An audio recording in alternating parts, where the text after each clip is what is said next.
Welcome. Hello, everyone. Give me 1 second. We're just setting up here.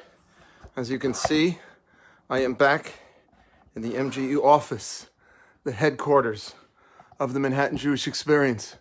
There are my books. There's myself. Welcome, Joseph. Pleasure to have you here. Welcome some of the others that are coming on.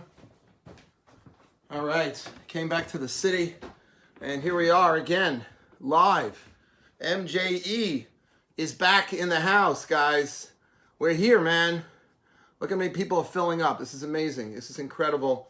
Thank you all for joining. I just broke into the Jewish Center building. No, I didn't break into the building, but I'm back in my office. Man, I haven't been here in so long.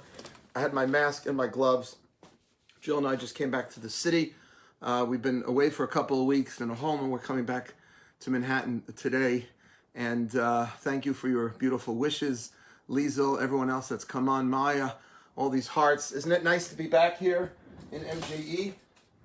Just so you know, just in case you couldn't tell, this is where we are. I'm going to put this over here. Years ago, I used to start doing my MJE videos. We are back, baby. MJE is rocking. There are thousands of people here. That's a joke. It's just me. There's literally nobody on the floor. There's actually nobody in the building. But I thought I would address you from my MG offices. I've been in this office, you should know, for almost 20 years.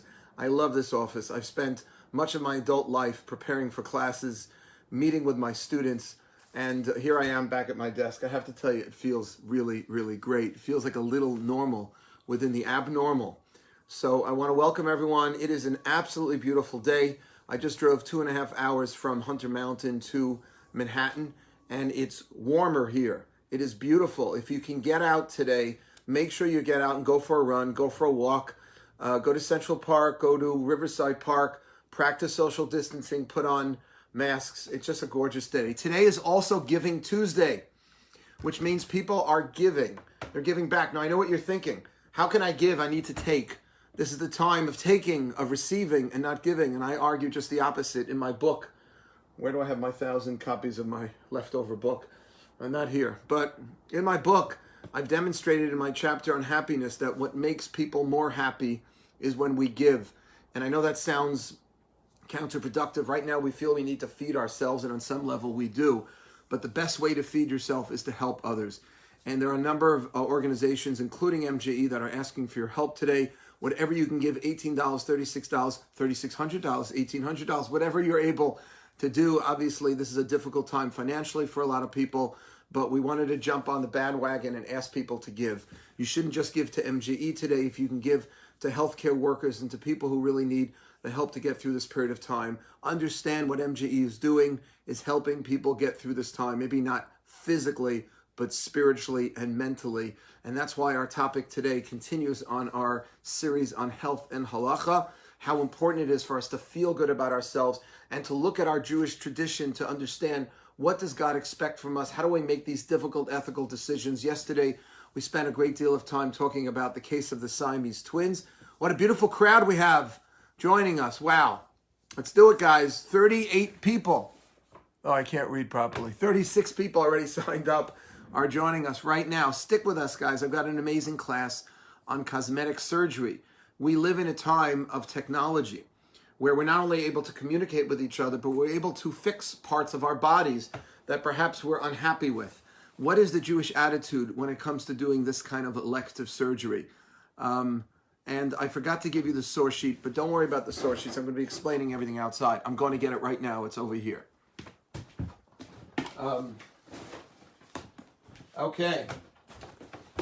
Here we go. For my handout. It's an unbelievable handout, and I apologize I couldn't share it with you, but it's totally okay. I'm going to go through each of the tshuvot. Now, if I asked you a question, what issues are involved with cosmetic surgery? What's the problem? If it's relatively safe for me. Wow, 43 guys in a regular lunch and learn. This is amazing. Lee, hello Lee. Sorry we got cut off. I'm back in my office. It feels great and weird. Very apocalyptic, this building right now. It's kind of strange. But what are some of the issues? putting yourself under the knife, let's say just to look better. I'm not happy with the way God created a certain part of my body. It's making me feel insecure. If it can make me feel better about myself, what's wrong, as long as it's not dangerous? We do know that there is, in some extreme cases, an addictive aspect to cosmetic surgery. There are people who have the money who have become addicted to cosmetic surgery. You can sometimes tell when you meet some people who just keep having it again and again. And what about the whole idea of like sort of fighting reality, right? God wants me to look like this when I'm 20, and now I'm 40. God wants me to look like that when I'm 60. God looks me to look like, am I fighting the way God wanted me to be by changing something? On the other hand, God gave me an intellect. He sent me to medical school, or other people, well, your parents sent you to medical school. And of course, God gave us the brains that we have to come up with the technology to be able to change the way we look. Is that really sort of going against what God wanted for us? Or is it just, God told Adam, Vikif Shuha, conquer the world, harness the forces of nature, cure disease. So it's different, obviously, isn't it, between curing COVID-19, right, corona, which is killing people, and just fixing up myself. Shouldn't the halacha make a distinction between, doing things that might harm me initially, but will save me, from doing things that will just make me look better, but maybe that will save me too? How many, years have people spent on therapist couch trying to feel better about the way they feel about themselves, which is affected by the way we look? But how much are we then giving into society? I see this also in the Orthodox community when people are getting fixed up with each other, how paramount it is to look a certain way. And isn't that really anti what Judaism's all about? We're a soul with a body, as Rabbi Ezra said last night, not a body with a soul.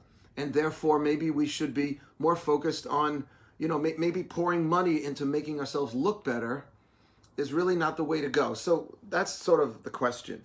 Now, in terms of the Jewish legal issues, first of all, we have a mitzvah, Unishmartim ma'od l'nafshotechem. It's a verse from Deuteronomy chapter 4, verse 15. And you shall guard your soul very carefully. And it's funny, even though the word nefesh is referring to the soul, not the body, the rabbis of the Talmud understand that pasuk, that verse, Deuteronomy 4:15, chapter 4, verse 15, is referring to the mitzvah to physically guard your body from anything unhealthy. So smoking and other things I blogged about, vaping, how people are seeing during this corona period of time that vaping is only going to decrease their chances if they get corona of being able to fight, have the antibodies to fight this disease. So what about putting yourself under the knife, putting yourself under anesthesia, and opening yourself up to infection? But we know that we can do certain things. What about piercing ears? You've seen many people in the very Orthodox community, people have ear piercings all the time. What is that prohibited under Unishmarta mitanav shotechem? So we're going to discuss all of this. The Rambam writes very, very importantly, the great Maimonides, in his laws of the wounder and damager, Asur la'adam lechvol ben ba'atzmo ben b'chavero. It is forbidden for a person to wound himself or wound his friend. V'lo hachovel bilvad el kol amake adam kosher miyisrael ben katan ben gadol ben ish ben isha derech nitzayon hareze over below ta'aseh. It is forbidden to wound yourself or a friend, and not only the wounder, but any person who strikes any fellow Jew. It's absolutely forbidden to strike a non-Jew too, but this particular prohibition refers specifically to Jews, whether it's a minor or an adult, whether it's a man or whether it's a woman, in an abusive manner. You're not allowed to strike or hurt someone in an abusive manner. That's going to be a very important source that a lot of the contemporary rabbis argue. When you put yourself under the knife, cosmetic surgery, are you abusing yourself? Are you wounding yourself? Yes, clearly you're wounding yourself. But the Rambam seems to say that in order to be in violation of this negative precept, you may not add on to his blows. That's the verse in Deuteronomy chapter 25, verse 3, Lo Yosif lahakoto. You may not add on to his blows, to his hitting another person. You're not allowed to do that. That is only if you're doing it in an abusive manner. Okay. What I'd like to do with you, also, here's another source from the Talmud that says, Ma behu sheyakiz dam la'aviv. So you know they used to do this thing called bloodletting. That was understood in the medieval world as a way of dealing with certain disease. They would literally remove blood from certain parts of the body. And it was believed in medicine to have been helpful. So what about bloodletting? Because you're clearly wounding the other person. So Rav Masna said, "V'ahavta l'recha kamocha." The verse in the Torah says, "Love your neighbor as yourself." And the other opinion, Rab Chanina says, "Maka adam umaka behema, ma maka behema l'refuah patur." Just like causing a wound on an animal is permissible if the wound is necessary for healing. Right? Af maka adam l'refuah patur. So too, wounding another human being if it's for a refuah. Right? No one's going to say in Judaism, "Oh, I'm sorry, you cannot operate on this patient," because operating on this patient means you're going to put them under and you're going to open them up, and that opens up the person to infection, God forbid. But the only way to save the person is to perform the surgery. It's obviously mutar. It's permissible under the mitzvah of v'rapo yirapeh that you shall heal. God gave the Jewish people the mitzvah to heal, not just Jewish people, any human being, of course. So I want to study three different shuvot, three contemporary rabbis who lived around our generation, maybe a fourth, that weighed into this concept, into this question of cosmetic surgery, and all operating with these principles. You're not allowed to wound another person. The Maimonides seems to say the wounding is only prohibited if it's done in an abusive manner, and the Talmud tells us that you're allowed to wound someone if it's for a refuah, for healing. Is fixing one's nose if one's unhappy with one's nose, is that a refuah? Is that a healing? So it's not a physical healing, but maybe psychologically, maybe emotionally. If someone is unhappy with a part of their body, and now you could say that, let's say, removing a lot of weight might be able to, if someone is obese, for example, and they can have a surgical procedure where they can remove a lot, and that can take some pressure off the heart, and that's clearly a refuah. So we might be able to distinguish between certain types of refuahs. Let's say a person has a deviated septum, and they're not breathing properly, so they get a nose job, and they weren't doing it for cosmetic reasons, they were doing it to breathe better. Clearly there's a difference. But what about it just to look better?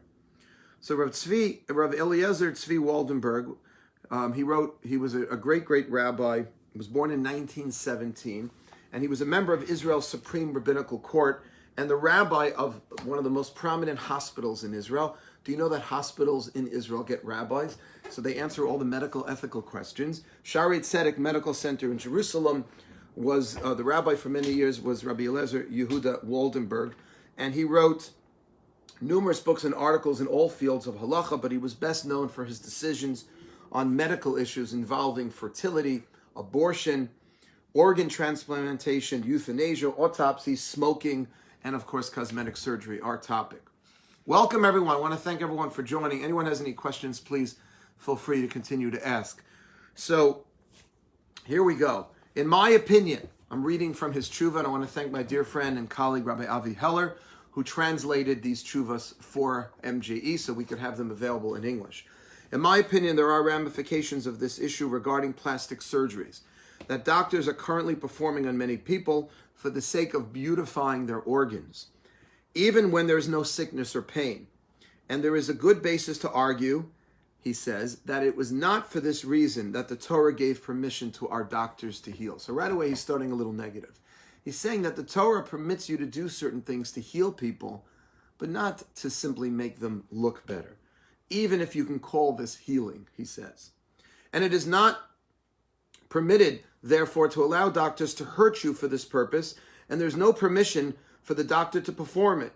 And one should know and believe that there is no designer like our God, and he designed and created every human being in their own form according to his image, which is instantiated with him, and there's nothing to be added or taken away. It is clear there's no license except when wounding comes to heal, to return the loss of one's body, but not to wound the body in order to change it according to their wishes and to be quote-unquote smarter than the image which his creator made in order to renew their youth and to destroy the edict of the king of the world.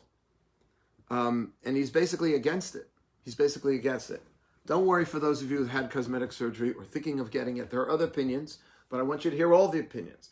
This is a very well respected rabbi in medical ethics, and he was the rabbi of Shaarei Tzedek Hospital. And he said, listen, the Torah permits us to do certain things that initially harms us, but it's for the sake of v'rapho yirapeh, to heal. But it's got to be a real healing. It can't just be because I want to look different. And he gets into a little philosophy. What is it saying that I want to look different? It means like I'm not happy. I'm trying to be smarter than God. God, why did you give me a nose that looks like this? Why did you give me hips that look like? Why did you give me... Can start doing that, and it's not a very, very healthy thing to do, he's saying. When wounding comes to healing, you cannot construe this as, cosmetic surgery. Again, if the cosmetic surgery is necessary for some sort of medical necessity, then that would be a different story. That is the opinion of Rav Eliezer Tzvi Waldenberg. Rav Moshe Feinstein, who was the great rabbi that I introduced you all to yesterday, he was the rabbi that was asked the question in 1977 by the religious couple from Lakewood, New Jersey, is it okay for us to sacrifice one of our baby twins that are joined at the chest in order to sacrifice one life to save another? Rabbi, if we do nothing, the doctors are telling us they will both die. But we know that we're not allowed to take a person's life, even to save another. But in this instance, would it be permissible? And we went through a whole tshuva, a whole response of Rav Moshe Feinstein, and he said yes. Listen to what Rav Moshe says about cosmetic surgery.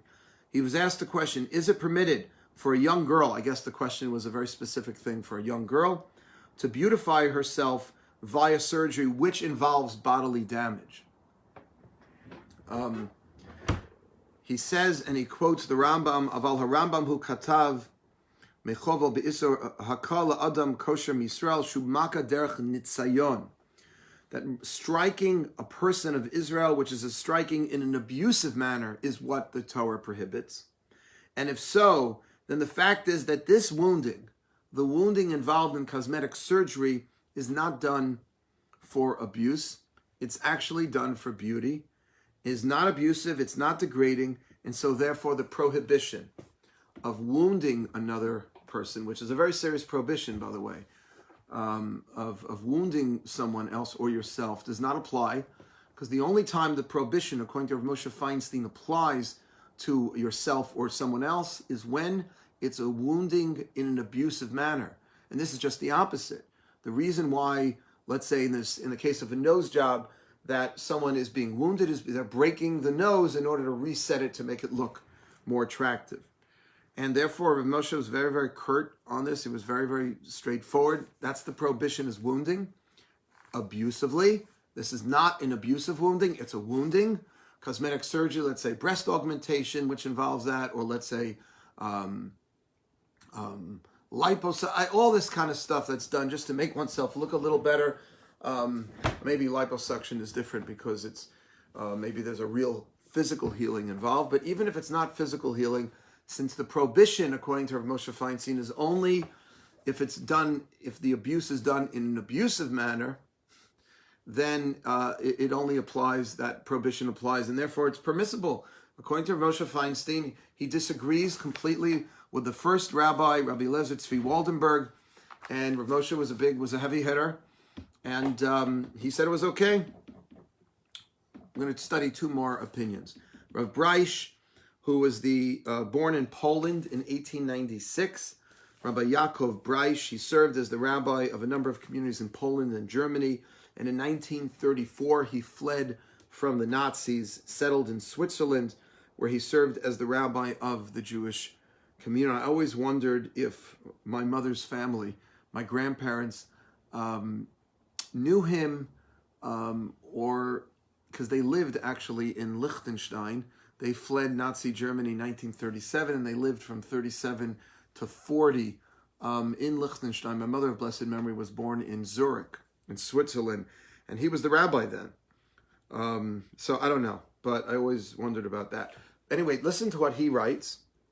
He published a number of tshuvot on this issue, and he said, answering the question, is it permissible for a young woman to have surgery? He was asked specifically about a nose job, to straighten her nose and to beautify it. In our case, we have both, he says.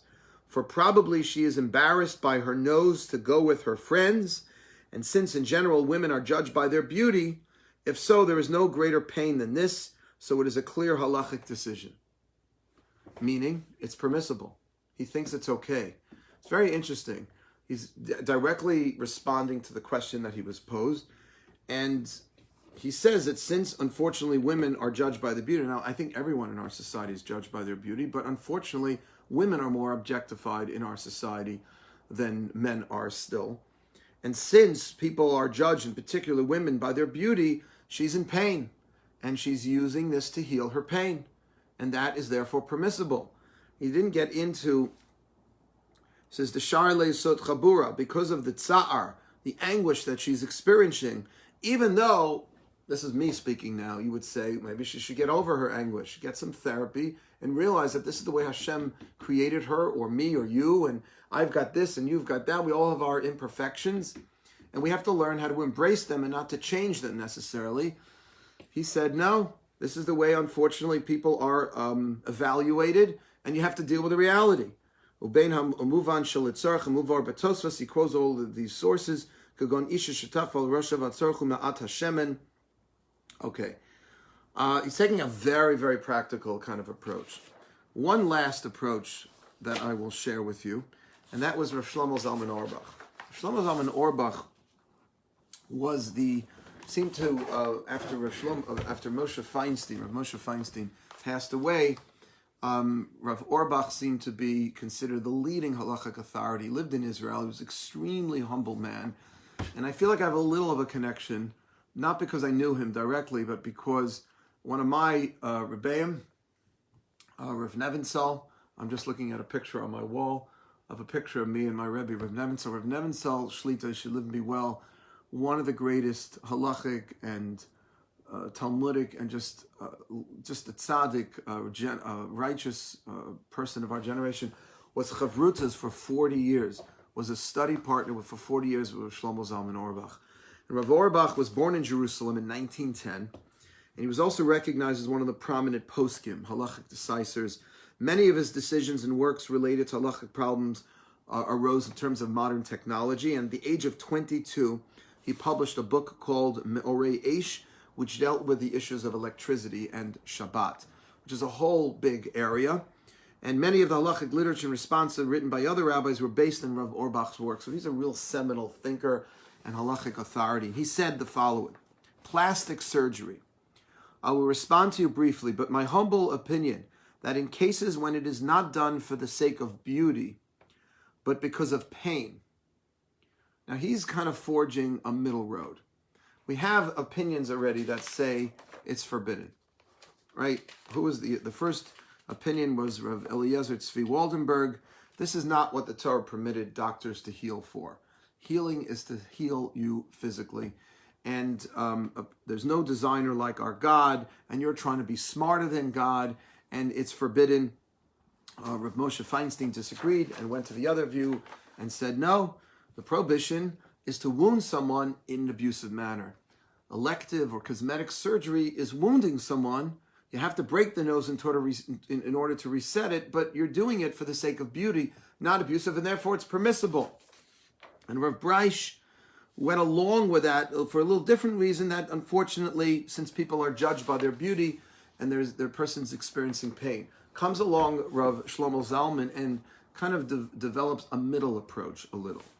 The middle approach which is to say, my humble opinion that in cases when it is not done for the sake of beauty, but because of pain and the like, i.e. the nose is very deformed from ordinary people, and he's embarrassed by it, it is possible to be lenient. For the intention is only to remove the defect so he can be like other men, and this is not similar to, quote, fixing women. So here too, it's possible to be lenient, meaning if there's something that rises to the level of a deformity, then it would be permissible according to Rav Shlomo Zalman. But in cases where the intention is simply to beautify, it seems to be forbidden. The prohibition of wounding one's body seems to be not applicable when it is a case of repair. So he puts in another element. If it's repairing something that is out of the ordinary. Now, of course, this could get a little subjective. Someone could be incredibly self-conscious about a part of their body and then think that they're just so different from everyone else. And someone else might look at them and go, yeah, maybe the nose is a little bigger, or maybe it's this, but I don't. And, beauty, of course, is in the eyes of the beholder. So how do you determine that? It's a little gray. And that's why anyone is considering cosmetic surgery. I really, not just for the halacha, but for the psychology and the emotions that are part of this kind of decision, to put oneself under the knife and to change, it might be appropriate. And as you can see, there is halachic allowance for this, but one should be careful. And depending on the opinion that the rabbi is relying upon, like Rav Shlomo Zalman Auerbach is saying, it needs to rise to the level of repair as opposed to simple beautification. But it's a little unclear, when is it considered repair? One person could be thinking, I'm really abnormal, I don't have a normal looking, whatever it is. My ears are completely sticking out. There is surgery you can do to pull your ears in. My ears are all the way over here, and that's just weird. Now, if we did a poll in the world, how many people in the world have their ears like this? Do we make the assessment based on objective standards? I don't know. I think it might actually come down to how the person is feeling, if they feel so different. And it's really causing problems. Ideally, I would probably imagine, all these rabbis would say, that if you can get over it and you can embrace your body and yourself physically the way you are, that's the ideal.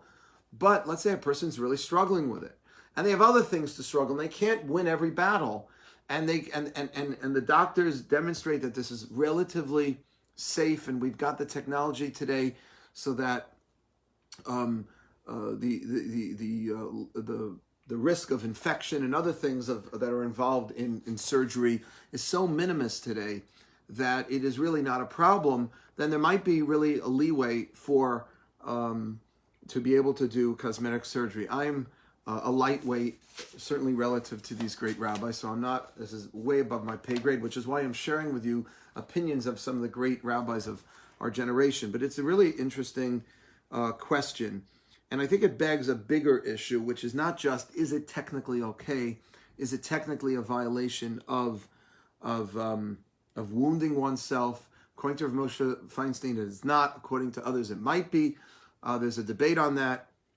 But the deeper issue as to whether or not, how do we really deal with, our bodies? How do we deal with the way we are as opposed to the way we want to be?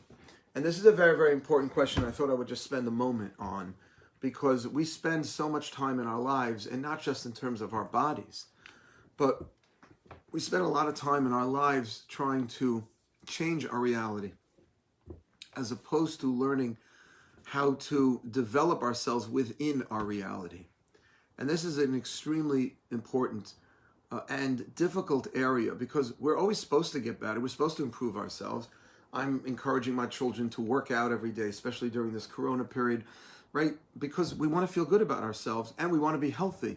And if we are a little overweight, then we shouldn't be satisfied with that. We should try to lose the weight, eat more healthily, and exercise. But you can get to a place where we're only happy if, and it doesn't just apply to the way we are physically, it applies to everything. If I only had a better job, I'd be happy. If my girlfriend looked a little better, I'd be happy. And all these different things. And we work so much in our society about fixing the externalities, as opposed to learning how to become happy within the reality that I have. Very, very important passage in the Talmud that speaks to this issue. It says that in the tractate of Nidah, there is this angel. The angel's name is Layla, and it is assigned to pregnancy. I know that sounds a little weird, but there are different angels in the Kabbalistic world that are assigned to different parts of our lives. And the angel assigned to pregnancy is called Layla, and there is a story in the Talmud where the angel of Layla takes a drop, and the Rashi says, the commentator on the Talmud, that it was a drop of sperm, and brings this drop of sperm before God and says, Tipazu, this drop, matehe aleha, what will become of it? Right, this drop of sperm, it hasn't even fertilized the egg. And the angel is asking God, what's going to come of this drop?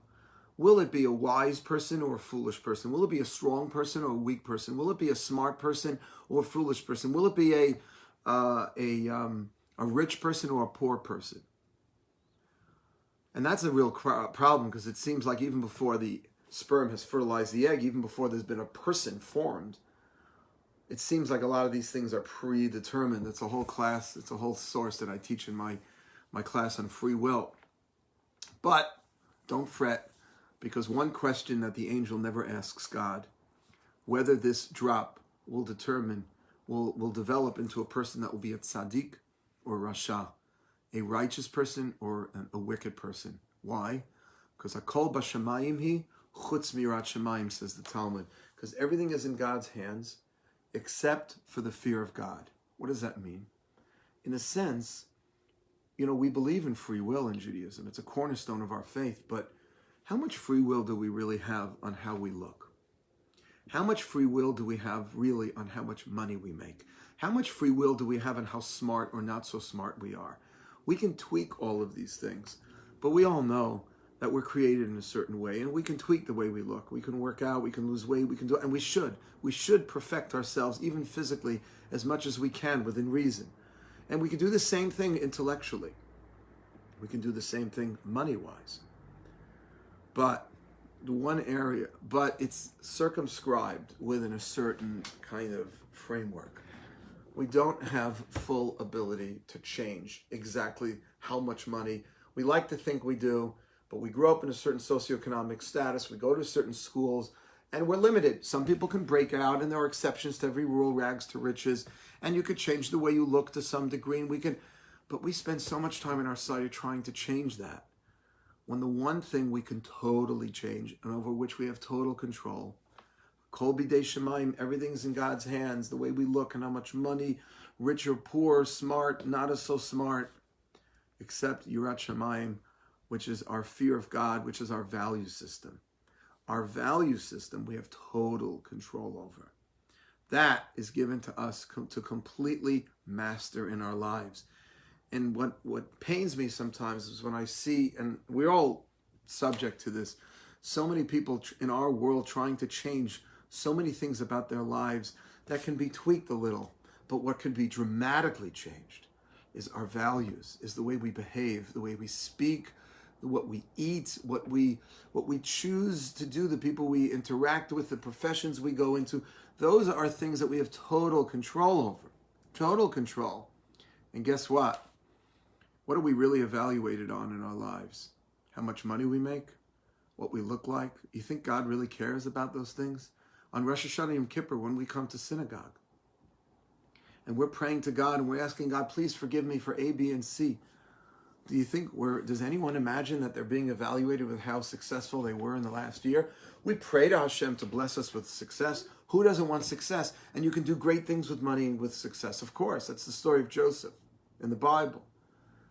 But the way we're evaluated after 120 and every year Rosh Hashanah Yom Kippur is not what we look like, not how much money, not how smart we were that year, but how ethically refined we were, what kind of mensch we were, whether or not we developed our relationship with God. Did we cultivate our soul to draw ourselves closer to Hashem? Did we pray enough? Did we give enough charity? Did we treat other people kindly? Right? Corona's going on, and when there's a crisis, everything gets stripped down to its basics. What are the basics? Does anybody care how much we look like? Does anybody care? It's one of the things I love about Corona, when people are being interviewed now, even on network TV. They don't look so perfect anymore. They got the baseball cap in their basement, and they're not looking, all the makeup isn't on, and it's just like who you are. The real you. The real us is our soul. We are a soul in a body. We are not bodies in a soul. And that's why what truly matters in life is the cultivation of our values and our ethics and our spiritual relationship with God and with our fellow human being. Those are the most important things in life. And that's what we suspend, and that's where our self-esteem should come from. So I'm not saying if you're very self-conscious about a part of the body and maybe elective cosmetic surgery can change it a little. It might be perfectly permissible under Jewish law, and therefore not against our value system at all. But that shouldn't really ultimately make us happy. What should make us happy in life, and by the way, it's okay if it makes us a little happy, right? We're physical beings, and it matters the way we look, right? We feel better about ourselves when we look better. We can present ourselves better in front of other people. But if that's the end all and be all, if that's what's going to make me happy, then guess what? We're going to have to keep changing the way we look. We're going to have to get to the next surgery. We're going to have to find the next job promotion or the next thing that makes us look materially or makes us feel externally better. But deep down, we will still have that hole. Deep down, we will still be unhappy because we are souls in bodies. We are not bodies with souls.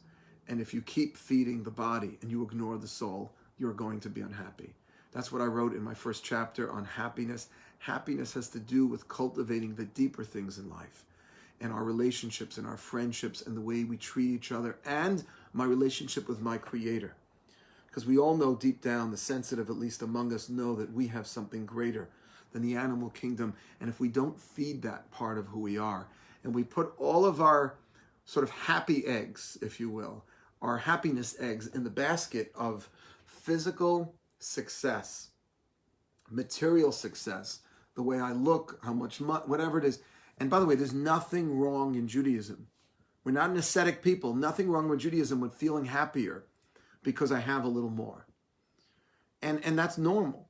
And there's nothing wrong with that. But all of the studies demonstrate that as long as you have what you need, a roof above your head, clothing on your back, you have food, and you're not worried about the next paycheck, then more stuff is not a positive correlation to more happiness. My professor, Dr. Pelkovitz, professor of psychology at Yeshiva University, loves to say that the man, I put this in my book, chapter 1, Beyond the Instant, Amazon.com, it will send it to your home. It's like $16. It's a great read. And he says that the blue-collar worker with his brown bag sitting on the bus on the way to his blue-collared position at work is no less happy than the executive sitting in the chauffeured limousine, sitting beside him on the road, being taken to his job, to his 7-figured salaried position. As long as they both are not worried about where their next meal is going to come from, and they have a roof above their head, they have clothing, more things doesn't mean more happiness. So think twice before putting yourself under the knife whether or not this is really going to do it. And if it can help you a little, then you want to talk to someone and just make sure that that is a smart decision and minimize all of the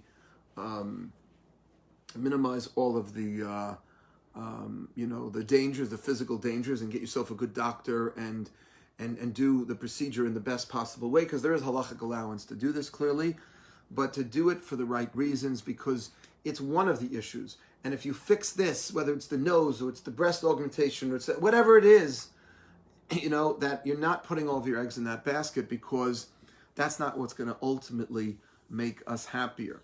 But it could be part of the process of getting a little more self-esteem, and therefore it might be permissible, and therefore it doesn't go against any of the technical rules. According to some of the rabbis, according to others, it does. Okay, let's get some questions here. Construction workers are happier in many cases, okay?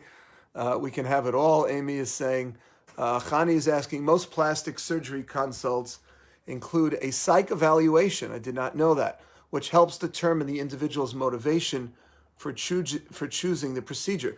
That is actually very, very encouraging, and it shows. The MGE sign just fell.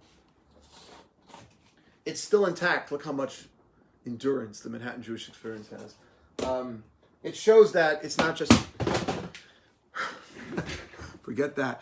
It shows that it's not just about the money, and it shouldn't just be about the money. And we're hoping that the medical profession and plastic surgeons are not, taking advantage. By the way, another question people have: if somebody gets hurt, they fall. I remember one of my kids just a couple of years ago fell on the ice just across the street from MJE, and he had to get some stitches, right in the middle of his face. So of course we called the plastic surgeon. There's nothing, that's not considered cosmetic surgery. The person needs, stitches anyway, and you might as well do them in the least, in the most attractive way. Nothing wrong with that, of course. But as I say, there is allowance for cosmetic surgery under certain circumstances, as we discussed. Let's see if there are any questions or any other comments that come up. A good eyebrow raise. Thank you, Rachel. Yeah. So I don't even know what time it is here. Let's see. It's 1:14. All right, we're going to close up in a minute. I want to make a quick pitch while we still have 39 people on watching. Back up to 40.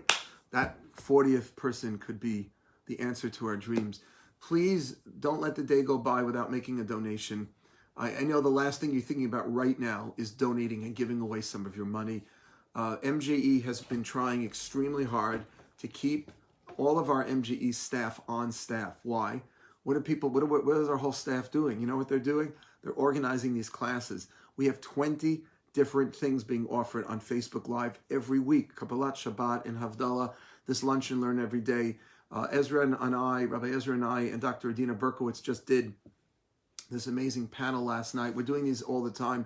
We just had Yossi Klein Alevi and Dr. Moshe Avital, and we're doing a lot of this to really keep people pumped spiritually and emotionally, because so much of our community of MG is really isolated and alone. A lot of people are enjoying their families right now, but a lot of our participants are not with families. Their families are somewhere else, and they're stuck here in the city in a tiny little apartment. So we're trying to keep a lot of the other thing I'm extremely proud of is the Zoom Seder we did from California. We had over 400 people tune in for that. And I got to tell you, this period of time for MGE has been difficult, but we are gaining followers during this time. We're not just trying to hold on to all the MGE participants that we used to have, but when we come out of this thing, there are going to be more people coming to MGE before, because we are trying to be there for each other. And this is the most important therapy I can give anyone. Any of you sitting there and wondering, what am I doing the rest of the day? Write a check. Go online. I think we posted it on this chat. You can just go on the MGE website, the Facebook. We sent out a big email, and it's posted on this Facebook page, how to make an online donation. Please do it online, because it's hard to process checks and things like that. It'd be very, very helpful to us. And help us stay strong during this period of time and continue to grow the community. I want to just give a shout out to the medical healthcare workers. We've spent today and yesterday talking about healthcare and medical ethics, but God bless all these doctors. I want to mention one doctor in particular, and that is my good friend Alan Perlman. Chani Perlman, who's our educational director, one of our educational directors at MGE, who many of you know and love. Her husband is a nephrologist at Cornell. He's a professor at Cornell, and he's a doctor. Chani hardly sees Alan. Alan is out all day and much of the night healing patients and dealing with COVID-19. She told me he wears 3 masks, and he wears that whole hazmat suit, and the patients, when he walks in, can't even see him. They can't, so he has a picture of himself and with his name on it, and he introduces himself, and he has to go back and forth with the families because the family are not allowed in there. And he has literally been so helpful to so many people that have been very, very sick. And I just want to give a huge shakach to Chani for helping and supporting Alan so he could be helpful and supportive to so many people. I want to give a huge shakach also to all the MGE participants who've had COVID, who got corona, and have been giving blood, plasma in hospitals. I just bumped into, I'm not going to mention her name, she doesn't want everyone to know, but I saw her.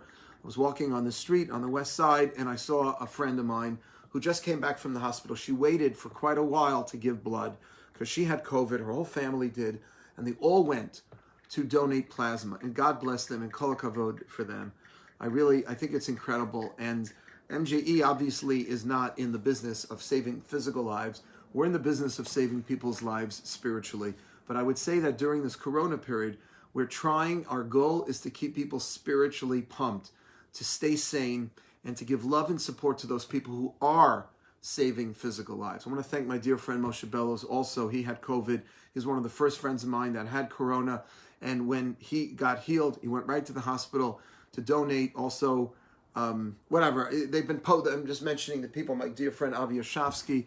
Dr. Barry is amazing. Barry Yashovsky, Avi's wife, who's a dear friend and an unbelievable person, Jew, mother, physician. And what she is doing for people right now, it's just amazing. And we should feel very, very proud. Please open up your window at 7 o'clock and yell and scream and express gratitude and love please continue to take care of yourself and continue to come in and join us. Tomorrow we have a guest speaker who's going to be coming in Lunch and Learn tomorrow, and that's Rabbi Avi Heller. He's an amazing. The last talk he gave for Israel was amazing. I watched the whole thing. He's incredible. I'll be back here on Thursday and Friday as well for Lunch and Learn. But Avi's going to be coming in.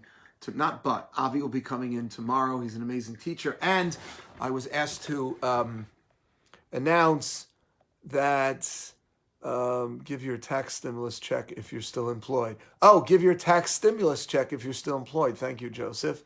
Tonight also, we have a class, 7 Ways to Grow as a Person and as a Jew during the Corona era on Facebook Live and Zoom. That'll be tonight as well. Thank you, Rachel. I'm sorry. It's not Rabbi Avi. I was wrong. Rabbi Avi is teaching tonight. I just gave you his topic. Rabbi Avi is teaching 7 ways to grow as a person and as a Jew during Corona. Tomorrow is going to be Dr. Adina Berkowitz for Lunch and Learn. She is excellent. I was very proud to sit on a panel with her last night.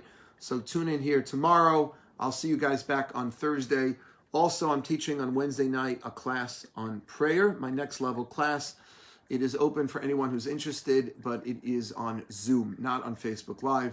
If you'd like to participate in that, shoot me an email, markwildes@gmail, markwildes@gmail.